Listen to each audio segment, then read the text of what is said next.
Data अगर आपके पास text की फाइल में मौजूद है ना, तो उसको भी आप एक्सेल में ओपन कर सकते हैं। सिर्फ करना क्या पड़ेगा, आपने यहाँ से डाटा के टैब में जाना है, गेट डाटा में जाना है, फिर आपने लेगेसी विजिट के ऊपर क्लिक करके फ्रॉम टेक्स्ट के ऊपर क्लिक कर देना है। आपने वो फाइल इसको बता देनी है, क्योंकि बताना पड़ेगा ना।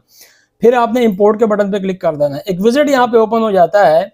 यहाँ से आपने डिलिमिटेड के ऊपर ही आपने क्लिक करना है और जस्ट नेक्स्ट के ऊपर आपने क्लिक कर देना है, ठीक है।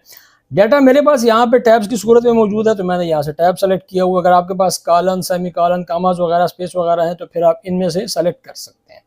अब मैं नेक्स्ट के ऊपर क्लिक करूंगा। अब आ जाता है जी आपके पास फॉर्मेट कौन सा चाहिए, किस कॉलम का फॉर्मेट आपके पास कौन सा होना चाहिए। आपके पास डेट, टेक्स्ट वगैरह, मैं चाहता हूँ कि जनरल फॉर्मेट में ही यहाँ पे ओपन हो जाए, तो जस्ट फिनिश के ऊपर क्लिक करूंगा। अब ये उस सेल का एड्रेस मांगता है जहां पे आप इसको ओपन करना चाहते हैं। अब देखें, मैं जस्ट यहाँ पे ओके को प्रेस करूंगा तो काफी सारे कॉलम्स में ये डाटा जो है ये कन्वर्ट कर दिया गया है। यहाँ पे आप देखेंगे ये काफी सारे कॉलम्स आपको नजर आ रहे हैं। जे कॉलम तक आपने इसने आपको डाटा यहाँ पे ओपन करके दे दिया है, ठीक है।